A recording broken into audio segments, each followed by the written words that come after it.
Corduroy by Don Freeman.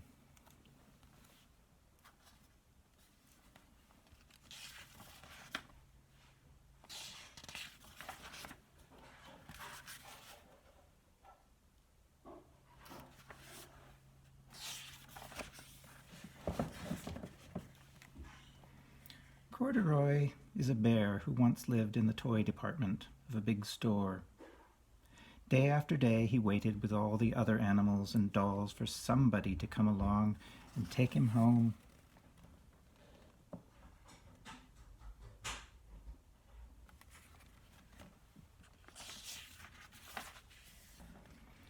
The store was always filled with shoppers buying all sorts of things, but no one ever seemed to want a small bear in green overalls.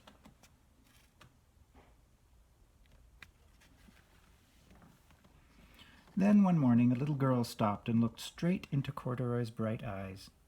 "Oh, Mommy," she said, "look, there's the very bear I've always wanted." "Not today, dear," her mother sighed. "I've spent too much already. Besides, he doesn't look new. He's lost the button to one of his shoulder straps."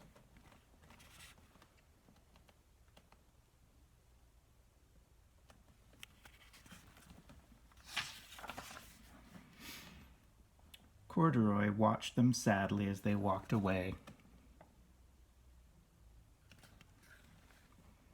"I didn't know I'd lost a button," he said to himself.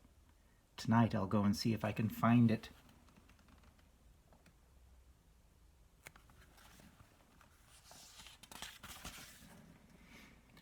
Late that evening, when all the shoppers had gone and the doors were shut and locked, Corduroy climbed carefully down from his shelf and began searching everywhere on the floor for his lost button.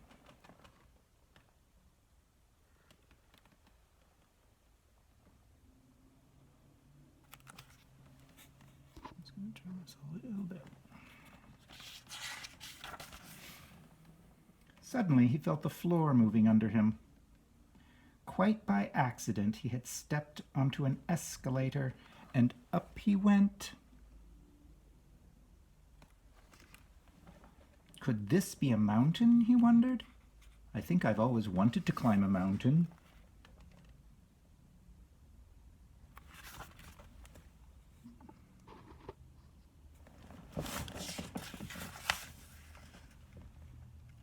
He stepped off the escalator as it reached the next floor, and there, before his eyes, was a most amazing sight.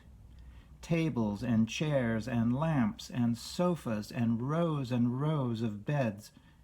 "This must be a palace," Corduroy gasped.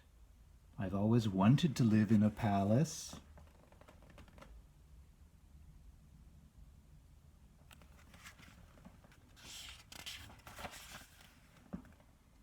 He wandered around, admiring the furniture. "This must be a bed," he said. "I've always wanted to sleep in a bed." And up he crawled onto a large, thick mattress.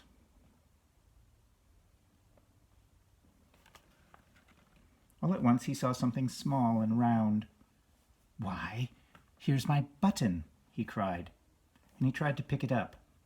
But, like all the other buttons on the mattress, it was tied down tight.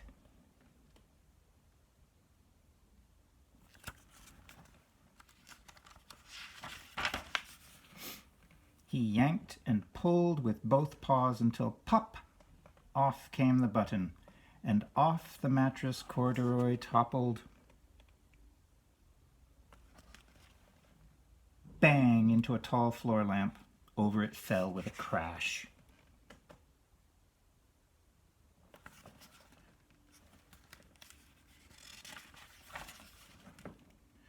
Corduroy didn't know it, but there was someone else awake in the store. The night watchman was going his rounds on the floor above.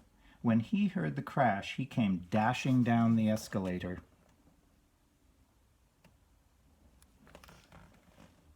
"Now who in the world did that?" he exclaimed. "Somebody must be hiding around here."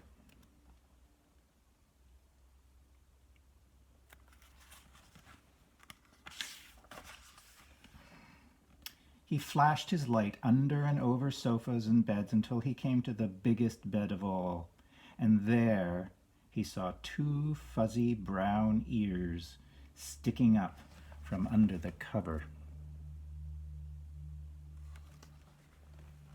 "Hello," he said. "How did you get upstairs?"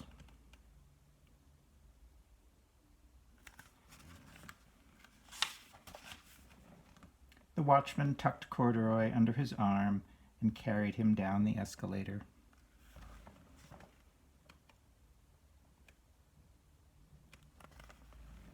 And set him on the shelf in the toy department with the other animals and dolls.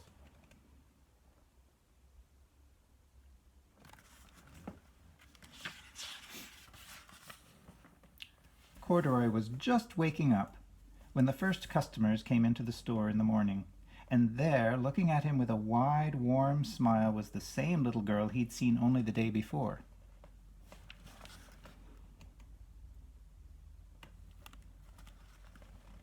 "I'm Lisa," she said, "and you're going to be my very own bear. Last night I counted what I've saved in my piggy bank, and my mother said I could bring you home."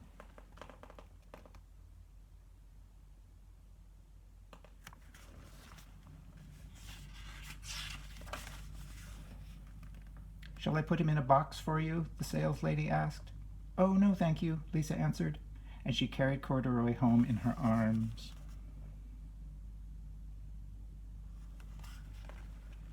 She ran all the way up 4 flights of stairs into her family's apartment and straight to her own room.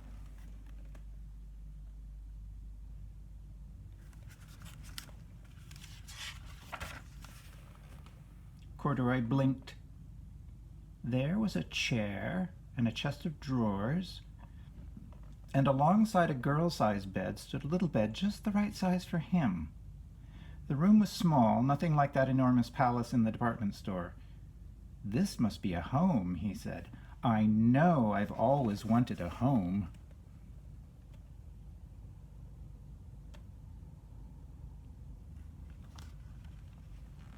Lisa sat down with Corduroy on her lap and began to sew a button on his overalls.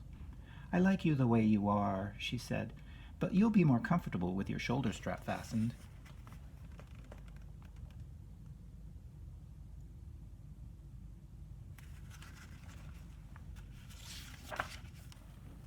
"You must be a friend," said Corduroy. "I've always wanted a friend." "Me too," said Lisa, and gave him a big hug.